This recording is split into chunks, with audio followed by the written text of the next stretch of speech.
Goeienaand, good evening, fellow South Africans and citizens of the world. And that famous South African President Cyril Hippo Eyes Ramaphosa made a statement in Parliament in 2019 where he said that the state should be at the centre of the development of the country and should take a more entrepreneurial role. Isn't that beautiful?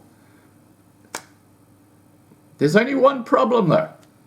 Everything the ANC touch gets destroyed. So putting the ANC in charge of business development is a recipe for disaster. You don't have to be a rocket scientist to work that one out, but he is so misguided, so delusional, it is quite extraordinary. I'm surprised he actually wakes up in the morning. He lives in this dream world. But this is what he's suggesting. The state should indeed be at the center of the development of the country, but in one respect and only one respect, it should create the space for others to develop the country.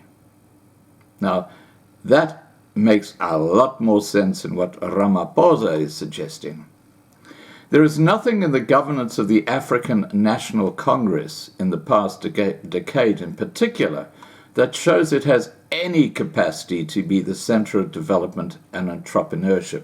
Now, I guess the problem is that the president is getting desperate because business is not going to invest here, not with the things that they're doing with expropriation without compensation, with BEE and all these other little policies that they've brought in under the ANC government, which is just destroying the country. So now they're saying, okay, if investors won't come in, then we're going to do it. We're going to destroy what's left of South Africa. It's so sad. The state under the ANC has shown little capacity and even less appreciation of what is needed to make a country economically successful.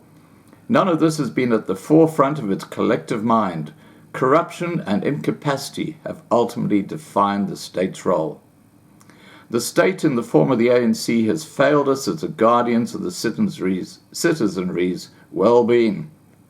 The state should absolutely not take on a more entrepreneurial role. The people are the state, not the government, and certainly not the ANC. And there is no doubt that this regime cannot innovate in any meaningful way. Ramaphosa uses as an example how the United States government spearheaded the development of Silicon Valley and how the military contributed to the creation of the internet. The US military certainly played a role, but it could. Denel can't even afford to pay its staff salaries.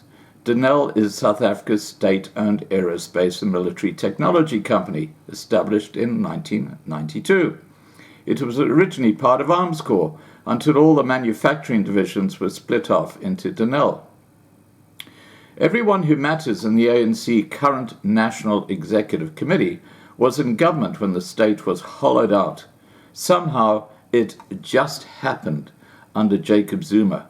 The fact is that Ramaphosa and his colleagues are responsible for the dire state of the economy and the disintegration of state-owned enterprises. It beggars belief that Ramaphosa is actually suggesting that the ANC should run more, not less. The government has no right to take more of the citizenry's money without having the skill to manage it properly. This doesn't mean that public-private partnerships shouldn't happen. Of course they should, but Ramaphosa must remember that the citizens own the state-owned enterprises, and the government is duty-bound to provide the services of the state-owned enterprises to the best benefit of the citizens, not of the ANC or the government or their back pockets. If the private sector can partly or entirely provide what is necessary, then that is what government must support. Ramaphosa suggests there's been a lack of commitment by the private sector. The private sector is a great risk taker, but it's not stupid. It's going to take risks that guarantee that its investment and efforts are not frittered away by corruption, red tape, and incompetence. Risk is not about throwing good money at almost certain failure. There is something Ramaphosa should have learnt in over a decade in the business sector. He cannot expect the private sector to invest in Ramaphosa-led government unless it can guarantee that it won't interfere. Well, they can't, because they've brought in a new law which allows them to expropriate anything and everything. So there goes the investment community in South Africa. Ramaphosa said the state must work with the private sector and lead the private sector to invest more in the country. There must be a symbiotic relationship between the government and the private sector, but it must be understood that the government can only encourage the private sector to invest more if it does more of what the private sector needs in order to justify its investments.